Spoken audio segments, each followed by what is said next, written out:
Hey, what's up, everyone? This is Jeremy, founder of QuickMail.io. And Jack from Emails That Sell. Today, episode 14, we are doing a teardown of Snipe.io, and it's Snipe with a Y.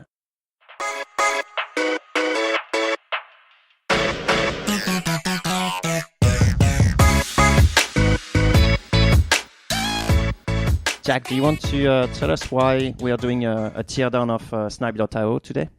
Yeah, I was contacted by one of the co-founders at Snipe. They sent me a cold email talking about their lead source or their sort of lead prospecting service. And this email stood out, and it's definitely one worth tearing down because there's a lot of good things about it and definitely some lessons to be learned from the first email they sent as well as the follow-up. Yeah, this is a cool email that excited us. So do you want to kick things off and maybe read it out loud, Jack?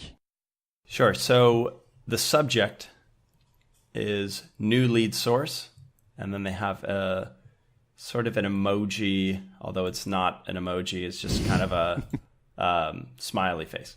So it says, "Hi, Jack. I wanted to reach out to learn more about your current outbound sales processes at Emails That Sell.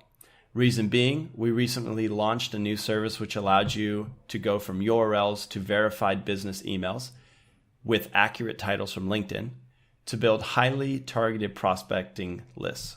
No one else currently offers this, and new users are loving it so far. Since I'm reaching out to you directly, the first 100 emails are on me.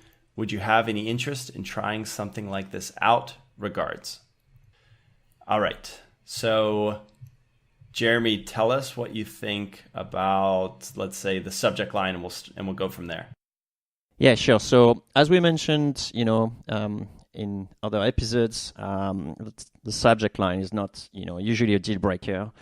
But I'm not a big fan of the smiley. And it's a weird smiley. It's actually not a curly bracket. It's not a normal bracket. It's like a square bracket. So it makes it look odd. Anyway, I'm just picky on that one. Yeah, we'll have the actual emails in the show notes so you can see what we're talking about. Yeah, check out podcast.quickmail.io and go to episode 14. But on the other hand, and I think we'll see that a little bit later, the subject line actually do fulfill the contract. And that he got my respect from that. So kudos on that one. What about you, Jack? Yeah, so a couple things. So it was relevant to me because I actually am interested in new lead sources. So check mark there. And I do have in my notes that it honors the contract because it is an email about a new lead source. So I'm with you. This subject line has a first letter capitalized for each word. And I'm not a big fan of that. I don't think it would have made a difference, honestly, but I just think it's a little bit less obvious when you don't put first letters in all caps that it's a cold email sent to many. It's just, I don't know, probably a preference, but like we've reviewed, subject lines aren't really going to impact if I open or not. But yeah, and the emoji was a little bit weird. I agree. But again, I still opened it, so it got the job done. That's true. Introduction line? Yeah, so the intro, and I'll read it really quickly. It just says, "I wanted to reach out to learn more about your current outbound sales processes at Emails That Sell." And I'll just kick this one off here. I think it's an amazing intro if it was actually true. So I think your email needs to quickly answer the question, why me? And actually, this intro does that.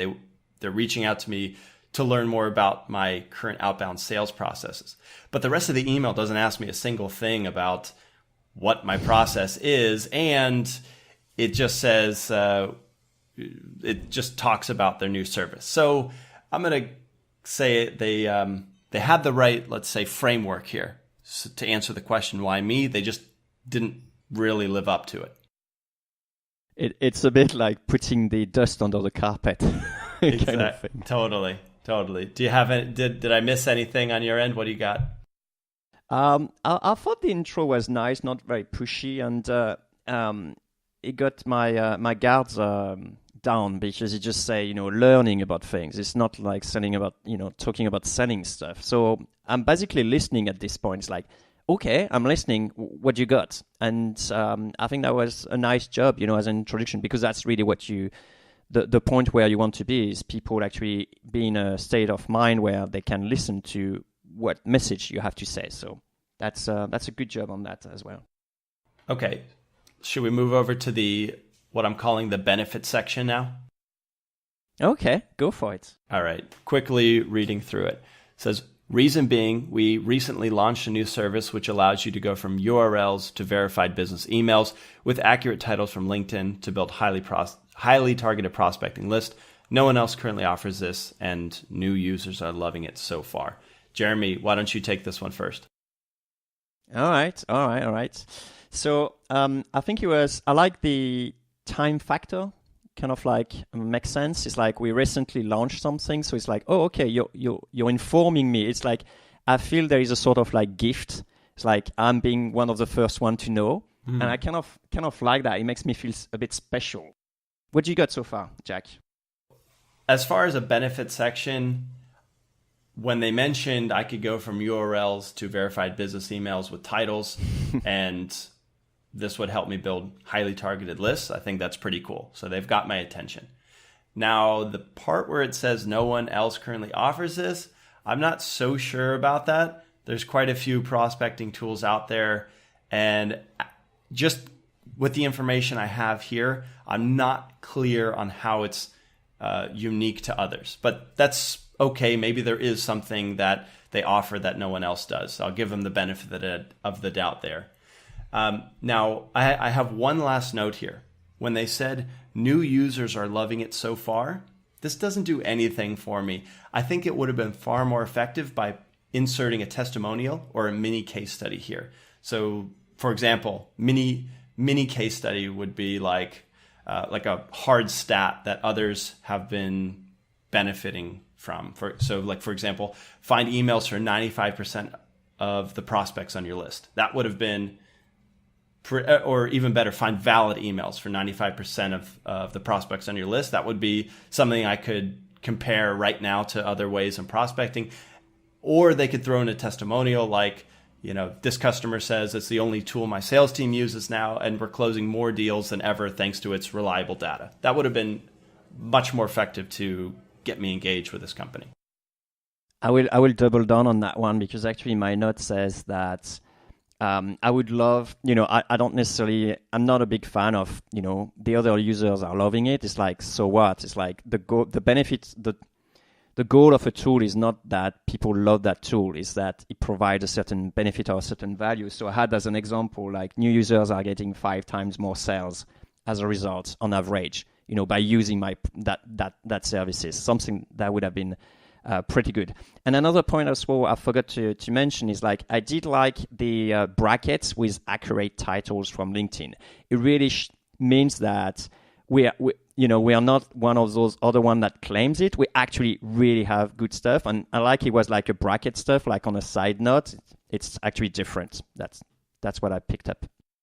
And that's just like an example of them getting very specific to show how they're different and better. And they could have applied that to that little section where they said new users are loving it. Just pick something that was very specific, like you just mentioned. They're getting 5 times more sales, and ideally cite what it is about the tool that helped them get those sales. And then you're really doing a good job there with social proof.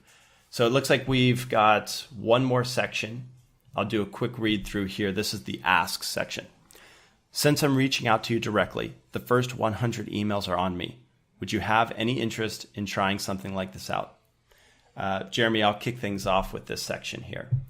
So I really like how they've given me something. So like the first 100 emails are on me, but they did so in a way that explained why they were giving something away for free. I think just a simple explanation on why me, Jack, is getting access to 100 free emails doesn't devalue their service, whereas they just said like, hey, everyone gets 100 free. I wouldn't have been as excited if they did that. And before I dive into like the actual call to action, Jeremy, do you have any notes on that sentence? Yeah, it's pretty much the same thing. I do like the sort of like saying like recognizing like, hey, full disclosure, I'm cold emailing you. So as an excuse, actually, or as a apology or some sort of thing like that, I actually do offer something in exchange. And for me, that's a killer deal. Is like, what is the burden of me receiving an extra email? Not that big versus the actual benefit I could get from having like 100 new leads. So it's a pretty good deal for me from what I can see. Okay, so let's see. So yeah, we're in agreement with that first line there. Now, he says, would you have any interest in trying something like this out? Huge fan of this call to action for two reasons. It's really easy to reply to, and if I am remotely a good fit for Snipe, my answer will be yes. So I think this is a perfect call to action if there is such a thing. How about you, Jeremy? I think I'd like to experiment with that, actually. I think it's slightly weak in a sense that it's almost like they miss on an opportunity. And they have two things they can do from here. Either they can filter further their prospects. So, they have a list of prospects, they're contacting them with this. And, it's like, hey, do you want something free? Most people will just say yes without necessarily being more qualified. So I may actually use that as an opportunity. Like, is this something that you guys see any need for at your company currently? Something like that, because that's also an easy yes or not yet, or maybe, in the future I may be interested, and that therefore you can actually qualify your prospect better based on the answer. And the second thing is I will try to obtain something in exchange. So it could be, send me 3 links to potential clients, and I'll show you how you're to get the 97 other by yourself, kind of thing. So that way I will get some information from that client, knowing other people that can then contact. So it will basically create me the next lead in my list of prospecting. So something like that. I will experiment with that. Yeah, that's brilliant. And I love the call to action that's like, just send me sort of a general buyer persona, and I'll send you 100 leads that match or something. I think that is awesome. I was just going to mention your sort of comment on using the call to action to filter out a few folks. I think there's two ways you can filter in cold email. You can do it on the front end, which is only talking to businesses that have a need currently, or you can do it on the back end where you get a response and then you have a deeper conversation to find out. So it's really just, do you want the most replies and then have a little bit more work later, or fewer replies, but everyone who gets back to you is likely a very good fit. But anyways, I think that's really good notes on the call to action. We've got a signature here, Jeremy, and I know we just had a cast on deliverability, so it's worth pointing out a few things. The signature uses an image and a link that I'm going to ding them for deliverability issues. It reached my inbox, but just adding an extra image and an extra link in this cold email is probably not following best practice, and I think they could have improved their inboxing power by reducing the link and the image. Yeah, and the link is, I think you noticed that, Jack, is their real website. So, if, all right, luckily they got like a really good cold email, but if they had like too many spam complaints and so on, there is the risk of having Snipe.io being blacklisted. So I try to minimize that, and maybe use, he's using a link for directly his website. I think this is a waste of space. I will use it maybe to a case study or something, directly like a landing page just specifically for them. That may actually resonate more. And at the same time, you could also use, in the URL, you could use like a different domain that will then redirect to your main domain if you needed to. So we've got a follow-up email to this first message, and let's go through it. It's a short email, and I'll go ahead and give it a quick read through. So the subject line is the same as the original. They just added a colon. So it's as if they're replying to their original message, and they did include the body of the first message in this one. And it says, "Hello, Jack. Just a quick follow-up on this. Would testing new lead sources for emails that sell be something that falls on your plate? If not, could you do me a huge favor and point me in the right direction? Thanks." Okay, Jeremy, you want to kick things off with this follow-up? Yeah, not. I understand that they're basically trying a different approach, like the appropriate type of person, which is nice in a sense because it's a different call to action from the original email, and that may resonate more with people.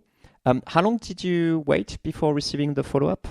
Good question. So I received the first one August 29th, and the follow-up was September 3rd. So 29, 30, 31. Okay, a few days. Yeah, right, like five or 6 days. Okay, that's not too bad. If they were like too close, I would like question that, that different direction straight away. So I'd probably leave more time for the appropriate person because they may be just like, I'm too busy straight away. And I'm not really a big fan of, could you do me a huge favor? There's two sides on this one. There is, psychologically speaking, when you ask someone to make you a favor, if they do, they tend to like you. It's stupid, but that's what psychology is telling us. But at the same time, I'm not a big fan of like begging or having this sort of like speaking from a position of weakness instead of speaking from a position of strength. And it's not about like being an asshole, arrogant, and stuff like that. Speaking from a position of strength, but it's more like. With the idea in mind that, hey, we really got like a lot of people interested. It's okay if you're not, just let me know. That's speaking from a position of strength rather than, oh, please, who's the person I should contact at your company kind of thing. Yeah, that's great stuff. I have similar notes, but for the call to action, that's essentially pointing me to a different person.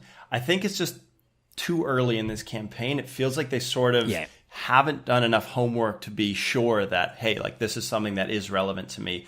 So I have no problem with this call to action to get pointed to someone else, but I don't do that until deeper into the campaign because, like you said earlier, I could just been busy, or they also had an opportunity to add in something here. So let's just assume that this was the right call to action. This is the right time to ask if there's someone else to speak to about this.